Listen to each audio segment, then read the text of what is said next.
Hello বন্ধুরা, আজকে নিরামিষ ঘুগনির রেসিপি নিয়ে চলে আসলাম তোমাদের জন্য। সব ভিডিওটাকে স্কিপ করবে না, পুরো ভিডিওটা দেখো, তোমাদের খুব ভালো লাগবে। হ্যালো বন্ধুরা, সবাই কেমন আছে? আশা করি ভালো আছে, তোমাদের দয় আমিও ভালো আছি। সব ভিডিওটা ভালো লাগলে লাইক কমেন্ট শেয়ার করে দিও, নতুন সাবস্ক্রাইব করে পাশে থেকে বেল আইকনটাকে প্রেস করে আমাদের পাশেই থেকে। সব ভিডিওটা শুরু করলাম। এই দেখো, এই মটরগুলো সন্ধ্যার সময় ভেজাতে দেবো, তারপর দিন সকালে রান্না করবো, তো সেই জন্য আগেই ভেজাতে দেবো। সারা রাত্রে ভিজলে তাড়াতাড়ি সেদ্ধ হবে, সেজন্য রাত্রে ভিজাতে দিলাম। এই দেখো, ভিজাতে দিলাম।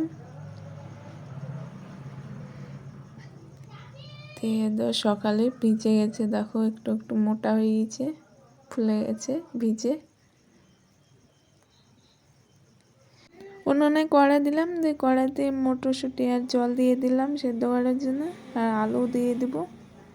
সেই দেখো আলু দিয়ে দিলাম, মোটা আলুটা কেটে দিয়েছি, আর ছোটো আলুগুলো আঁকড়াই দিয়েছি খোসা শুদ্ধে।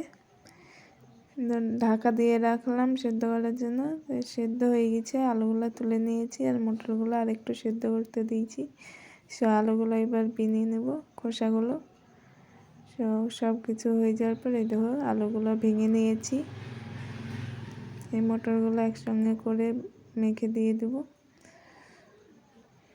উনুনে কড়াটা দিয়েছি, কড়াটা তেতে যাবে, তারপরে সর্ষের তেল দিয়ে দেবো। এবার সর্ষের তেল দিয়ে দিলাম, দিয়ে পেঁয়াজ কাটা দিয়ে দিলাম, লঙ্কা কাটা দিয়ে দিলাম, একটা রসুন ছেঁচে রেখেছিলাম সেটা দিয়ে দিব। এবার রসুন ছেঁচা দিয়ে দিলাম, 3টে তেজপাতা দিয়ে দিলাম, দিয়ে ভালোভাবে নাড়াচাড়া করে নিব। পেঁয়াজটা ভালোভাবে নাড়াচাড়া করতে হবে, পুড়ে যেন না যায়। দেখো আমি কিভাবে নাড়াচাড়া করছি।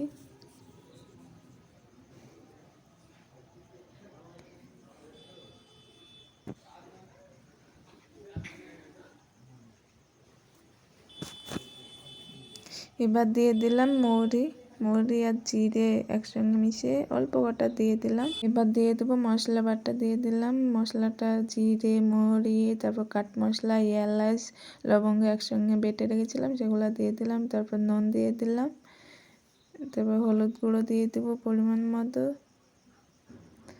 লঙ্কা গুঁড়ো দিয়ে দেবো, লঙ্কার গুঁড়ো দিয়ে দিলাম। দিয়ে এবার মশলাটা ভালোভাবে কষিয়ে নিতে হবে, বারবার নাড়াচাড়া করতে হবে, মশলাটা পড়ে গেলে ভালো লাগবে না খেতে। ঘুগনিটা বারবার নাড়াচাড়া করে নেবে।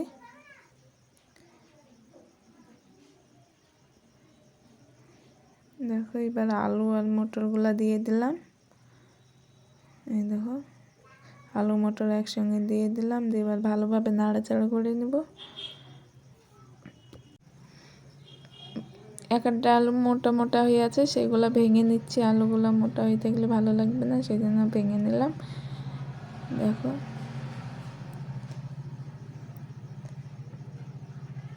ভালোভাবে মটর আর আলুটা কষে নিতে হবে, অনেকক্ষণ ধরে কষে নিতে হবে।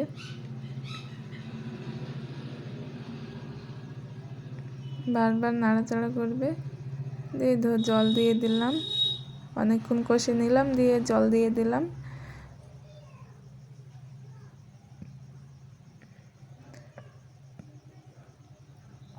আগে সেদ্ধ করে নিয়েছি, সেজন্য অল্প জল দিলাম। ভিডিওটা ভালো লাগলে লাইক কমেন্ট শেয়ার করে দিও, নতুনরা সাবস্ক্রাইব করে পাশে থেকে বেল আইকনটাকে প্রেস করে আমাদের পাশেই থেকে।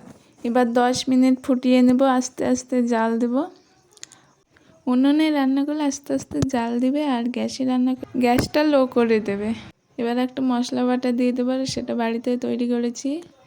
লং, গোলমরিচ, কাট মশলা, এলাচ এগুলো বেটে রেখেছিলাম, দিয়ে দিলাম। দেখো দিয়ে ভালোভাবে নাড়াচাড়া করে নিলাম, দিয়ে মিট মশলা দিয়ে দিলাম। এবার 5 মিনিট ফুটিয়ে নেব আস্তে আস্তে। দেখো কালারটা কত সুন্দর হয়ে গেছে। এবার রান্নাটা হয়ে গেছে, নামিয়ে নিলাম। দেখো কত সুন্দর, অনেক সুন্দর হয়েছে রান্নাটা, আর খেতেও অনেক অনেক সুন্দর। সো এই রেসিপিটা তোমরা বাড়িতে ট্রাই করো, ভালো লাগবে সবারই। ভিডিওটা ভালো লাগলে লাইক কমেন্ট শেয়ার করে দিও, নতুনরা সাবস্ক্রাইব করে পাশে থেকে বেল আইকনটাকে প্রেস করে আমাদের পাশেই থেকো নেক্সট ভিডিওর জন্য। সো ভিডিওটা এখানে শেষ করলাম, সবাই ভালো থেকো, টাটা বাই বাই।